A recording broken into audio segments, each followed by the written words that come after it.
अरे घूरना बंद करो, पहले सब्सक्राइब करो. We're going to come on to in just a second, but let's see what's below that first. Following the insert, we've got a chunky box below that, which contains right on top the SIM ejector tool, and inside is going to contain some manuals in the final retail release. And thankfully, we've also got a USB Type-C Huawei supercharger, which in our battery charging tests was second only to the OnePlus phones, and that was only very slightly. Following this, we've got some reasonable looking earphones, but I wouldn't say it's close to what you find in the Galaxy S9 box. And the last item here is a USB Type-C to headphone jack adapter, because unfortunately the phone is skipping the headphone jack. So we got to take the screen protector off the front, and something I was perhaps even more excited to do this time was take the one off the back, because this is the Twilight finish. And it's beautiful. This is constructed almost exclusively out of glass and is structured in a way so that it looks different in almost every lighting condition. It's pretty reminiscent of my favourite colour on the Galaxy S9, which is the lilac purple, but in a way this is even more eye-catching. This gradient is a really brave decision by the company, and it's definitely not going to be forever on, but I think they've pulled it off about as well as they could have. Something else I also noticed when I picked the phones up for the first time is both the P20 and the P20 Pro are quite a bit slimmer than I was expecting.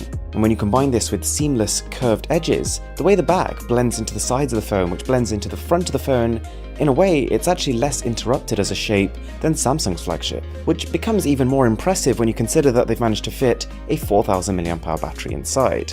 That's more than the S9, more than the S9 Plus, and actually the same as the Mate 10s last year, which were much bulkier phones. This new glass construction also comes with the advantage of IP67 water resistance, but my only gripe with this finish are the fingerprints. And yes, you can expect fingerprints on any phone that has a glass back, but because of the shiny, reflective, metallic finish behind the glass on this phone, it's even more pronounced. Okay, so after my initial time spent with the phone, I can safely say the Huawei P20 has the potential to be a revolutionary smartphone.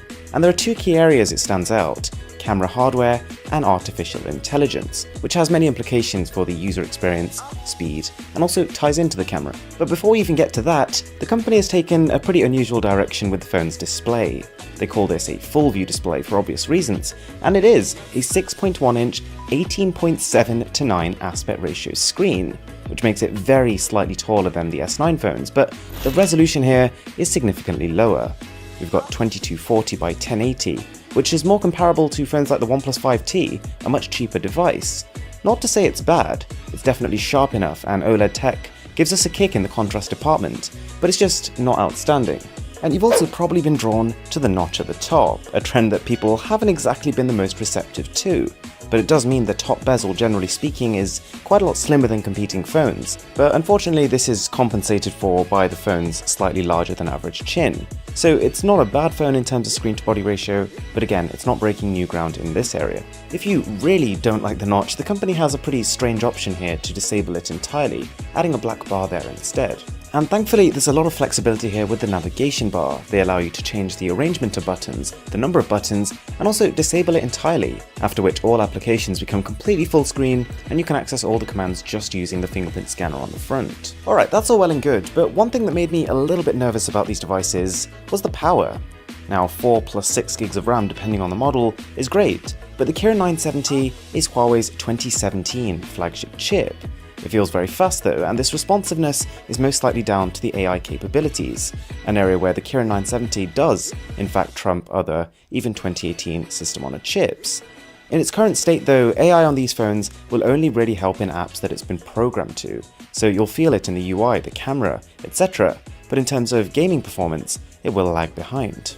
Alright, now that we've touched on the camera, we've got to talk about it, because it's special both in terms of its hardware and its software. And as you can probably tell, this phone is a world first. We have not one, not two, but 3 rear sensors. We've got a 20 megapixel monochrome one, a 40 megapixel RGB sensor, and also an 8 megapixel telephoto one. Okay, whoa, let's just back up a second. Because yes, this means, number 1, you can take 40 megapixel photos. Number 2, the telephoto lens gives you up to 3 times optical zoom effectively. And the P20 Pro is also packing 4-in-1 hybrid focus, which sounds excessive for a smartphone, but safe to say this phone feels like a machine gun in terms of how fast it can capture photos. But it goes further because the camera also has a software aspect, which takes AI, as seen in the Mate 10, and really starts to flex itself a little bit.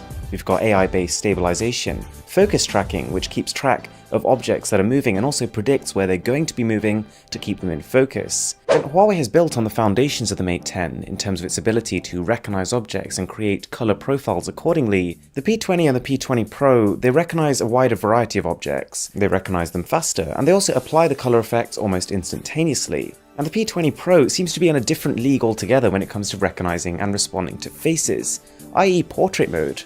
I compared very briefly with the S9 Plus, video coming tomorrow hopefully with a little bit more detail on this, and it blew it away. And talk about excessive cameras, this also has a 24 megapixel front camera, which from my initial testing looks a little bit on the soft side and is probably not going to use that sensor to its limit. Alright, so as you can probably tell, we've barely scratched the surface of the Huawei P20, but as a bit of an initial summary, Huawei is pitching this phone as a fusion of art and technology. And in terms of its design and its camera, it's certainly pushing the boundary out. And so far, from a first impression, it seems to be a consolidated experience, whilst also being brave and refreshing. And that is something we were yet to see in 2018 so far. So don't forget to smash that subscribe button for tomorrow's P20 Pro versus Galaxy S9 Plus.